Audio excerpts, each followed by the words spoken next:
No, on a serious note, before that, Ashley Barnes, obviously, we hear that he's going to need a hernia operation. Has that happened yet? And what's his prognosis? Physically today. So I'm waiting on news on, I don't know the exact time of it. I think it was this morning actually, but waiting on the recovery and stuff like that, as in coming out of the operation. So we'll see. But going into that operation, a standard hernia procedure, he'd been battling away with it, trying to get on with it. It was it was our decision as much as his, because he battles on Barnes, as everyone knows, and puts up with a lot and gets on with it. But on this occasion, it was beginning to affect his performances. So we spoke with him, and he was very honest about it. Said, "Yeah, I think it is. So it needs doing." Are we thinking probably at least a couple of months? It depends. I mean, there's different views now on hernias. You know, it's advanced so much, like most surgery. It's advanced so much on how far you push, how early. So we'll wait and see on that. But if the procedure goes as planned, we'll wait and see. But it'll certainly be wanting to get back fit as quick as he can. Of course, we're in a transfer window, which some would say was fortunate if you're losing a striker to injury. I'm going to throw a name out there that I've come across only in the last hour. Vedat Mariki from Fenerbahce. Know him well, yeah. There's a headline here that says Burnley will need to smash the £18 million transfer record for him. Well, pounds or lira? Turkish lira? It says pounds here. Oh, right, okay. I think it's improbable. Like many of these things, I think that's certainly improbable. He's compared formally to Zlatan Ibrahimovic. Does that sell him to you?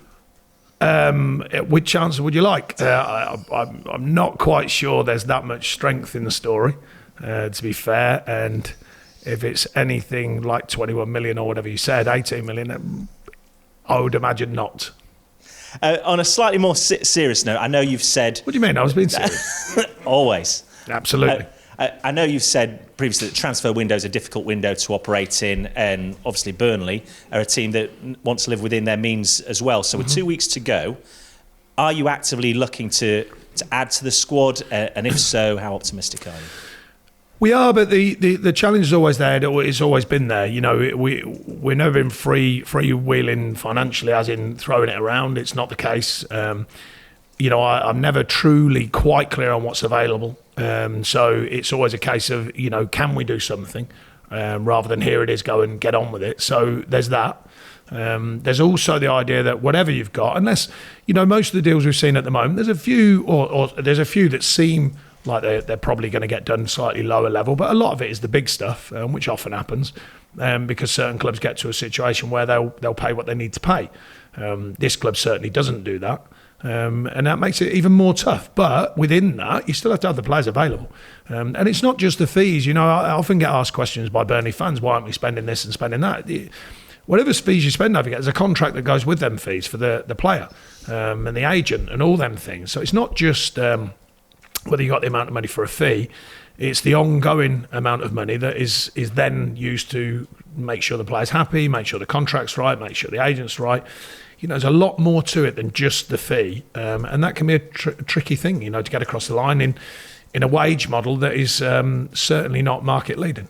Concentrating on the players you've currently got here then, how are we looking ahead of this weekend? Is there any new team news going into this Leicester game? Yeah, a couple of things, a couple of updates. Joe Rodriguez has got over illness, a real tough one for him. He lost some weight, lost about 5 pounds, but he's come through it. Luckily, he was over it by last weekend, so at least he's had a full week's training, and he's feeling much, much better.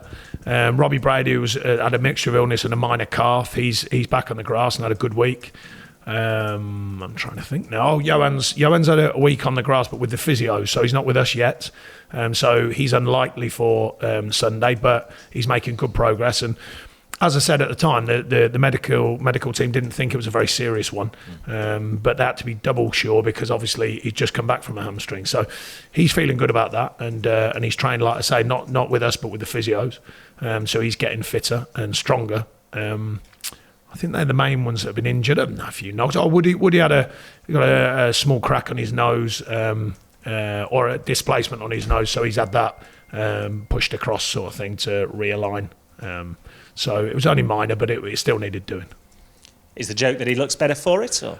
I'm not going to comment. He's a fine-looking young man. That's what he is. Unsurprising, I guess, when you speak to people around Burnley and mention the name Leicester City, it gives rise to any number of emotions given what happened in the first game this season. Is that the same for you, or is it very much move on, forget what happened? No. There's, the VAR moment, I presume you mean. Yeah, I mean, I thought we got the wrong side of it that day, but it can happen, even with VAR, which I do think will come good. There's a few... many opinions on it this year, of course. We've had the right and wrongs of it, and that's the way it goes. On that day, I thought we got the wrong end of it, and I thought we deserved something from the game, and I thought we certainly deserved another point. A very good, very strong performance, and a good performance away from home, particularly. They're a good side. I like the manager. I know him personally. I like what he's trying to achieve there. And the players, they've invested heavily in the players, but it's still a younger group who are developing all the time. And they've still got enough experience in there, with key players who are doing well for them as well. So I think it's definitely a challenge. We know that. They're coming up to Turf Moor. I don't equally think, we're on a tough run of form, but I don't think they're naive enough to think it's just turn up and get the business done. And we want to make sure it's not. We know our own side of things. We've got to... You're never too far away, from performing better. And we made a few mistakes, and we made a couple of challenges gone the wrong way for us. But we're never a million miles away from being better than what you are and achieving more things than what you are. So, I think the players are well within their capabilities to go and deliver a performance that can win. I suppose it's the old phrase, isn't it? You never get too high and never get too low, but try and find a balance. And yet outside the club is the noise of 4 straight league defeats, only 1 goal scored in that time. What do you say to the players to handle that? Well, to be honest, they're kind of used to that. Not all of the players. Some are, have just joined us this year. Not too many, but, there's a few who have. And it's more a case of that rhetoric has been around for a while about Burnley Football Club, being in the Premier League. It's never been a walk in the park. We had one super season where we finished 7th. But I was well aware that's a massive achievement, for the group. Every season's a tough one. So I don't think it's, in a way, actually, it's kind of a backhanded compliment when you think about it, because people are saying, they're not doing quite as well and they're not doing this, they're not doing that. 2 years ago, 3 years ago, that's the season we finished 7th, they'd have been going like, well, that's standard. You expect Burnley to be there. You expect it's going to be a fight. You expect it might go the wrong way. So that's good in a way that people deem us different now. So we look to grow with that demand. We look to grow with the expectation within that. And that's what we've got to do, because that's football. Expectation on everything that we do will be slightly higher. And when you get a tough run, then people will expect more and they ask more questions. That's kind of like I said, a backhanded compliment, really. And just finally from me, I know this is a subject you've discussed previously, but we've heard that up in Scotland they're considering banning heading for kids. I think it's 12 and below.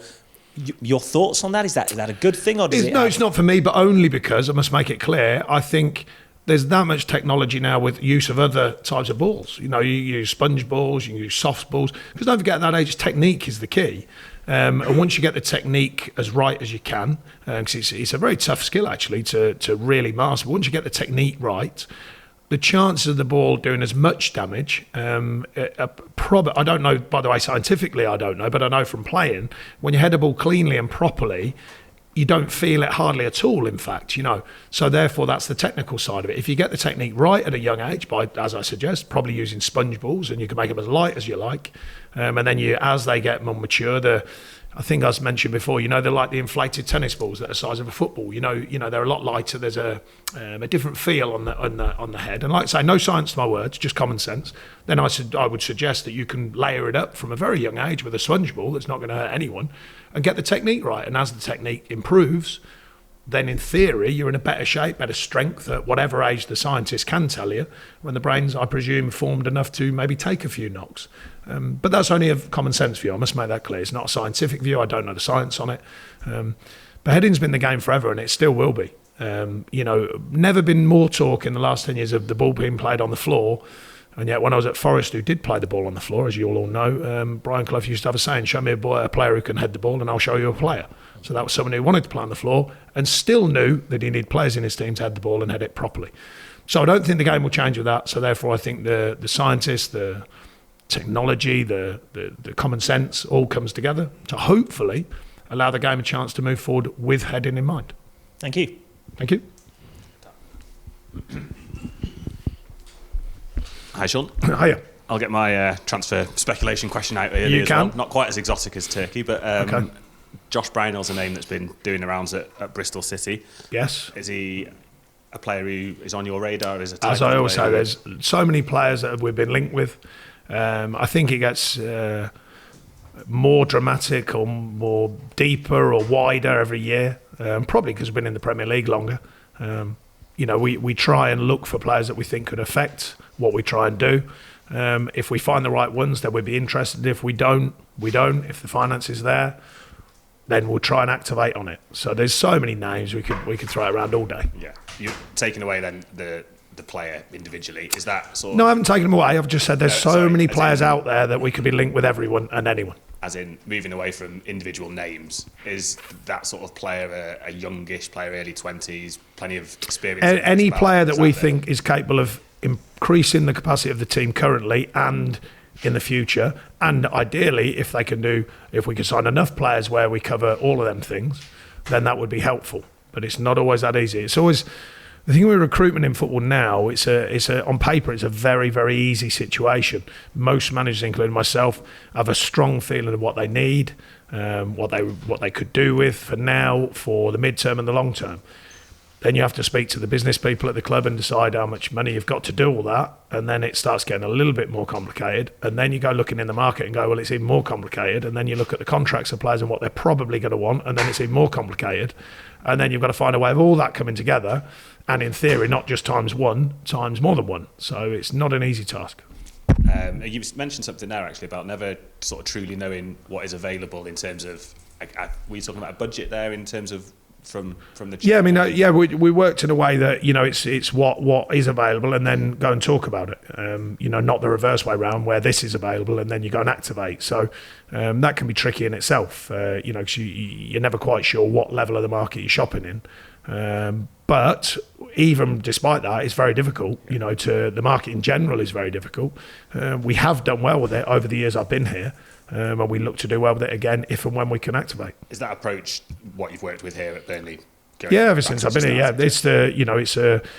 I think different football clubs have different models, and I think the main thing for me has always been never to get bogged down by it, just to work within it and do the best we can within the structure, and that is sometimes very difficult. But we've found a way, and we've not just found a way for 1 year, of course, you'll know that. Over a 7-year period, I think we've done that very well. And just on the players that are in the building already, any interest in anybody from outside and anyone here? No, not that I know of. Good. How easy is it to sort of keep the players, I'm thinking maybe a Ben Gibson or a Joe Hart, players who naturally will want to play first team football but haven't had the opportunity First of all, it's a football thinking, of course. You want a squad, and you want a squad that can cover every position. You want a competitive squad. And then, of course, there'll always be a business angle as well. And if the business angle is correct for the football club, we make decisions. If it's not correct, then there's no decision to make. And in terms of man management with those players, I guess you're pretty upfront and honest when they come in the building. I remember you saying when Ben signed, there's no sort of guarantees here. You've got to earn the right to play. Whenever a player comes in, any player that's come into this building, it's not my style to say you are definitely this or you are definitely that. Equally, when they're out the team, they can be back in it very quickly. And equally, because we've got a slightly more rounded squad now, you could be not even on the squad and then come straight from the stand straight into the side. Because I've trust in the players that we work with. So that's really the challenge that you want from a managerial point of view. You want as many players who are capable as you can get. And just on the football side of things, obviously 4 Premier League defeats in a row. Is it a case of one win suddenly changes an outlook both internally as well as externally, and everybody's... Well, I think it can do. I think perception in football is increasingly powerful. When you look at some of the points tallies, and then you suddenly win a game and you look again and you go, oh, actually, that team has been told they're having a great season and that team's been told they're not, and yet there's a point between them. So perception's a very powerful thing. My job's to not worry about it or to look at it, which I don't. I worry and look at what we are doing and what we're challenging ourselves to do. That's my concern and that's my main focus. The outside noise, as I've always called it, that's always going to be there. Always has been, by the way. And a million views and a million bits of this, that and the other, goods or bads, it's always there. So, I've always focused on what we are actually doing. That's the truth in the work, is what I see every day. And does this sort of week where you've got Leicester and then Man United, I know there's a cup game then before Arsenal, does that give sort of games to relish, I guess, in the sense that maybe you'll be looked at as underdogs from the outside perception? Well, I think with the run we're on, we'd definitely be looked at as underdogs. I think, but that's not a disrespectful thing. I think people just saying, well, you're on a tough run and these are tough games. There's a balance that come in after that with games that people probably from the out, again from a perception point of view, would view as being games that are more winnable for us. That doesn't make them definitely winnable, by the way, because they're all tough games. But you understand the train of thought. My focus is on them all. It's the oldest one in the book. I've said it many times. You play them all home and away. So every challenge is coming your way, and then you're going to get through that one. There is another one coming around the corner. So I think the focus is on the next one, and that's what we remained doing, and remain focused on the next game, and that is Leicester. And just lastly on Johan, he said he's highly unlikely for the weekend. Is there a sort of timescale where you think he might be actively looking to get back into the first team? No, because when you start talking about timescales, there's a difference between being fit and truly fit. So that can extend days, it can extend weeks. I don't think it'll extend weeks in this case. Johan looks right in himself, but he's still with the physios. So we'll see how that goes with the physios, and then the transfer over to us and training with the first team in its normal form, if you like, not adjusted training, just training as we go, and then we'll see how he is then. Great, thank you. Thank you.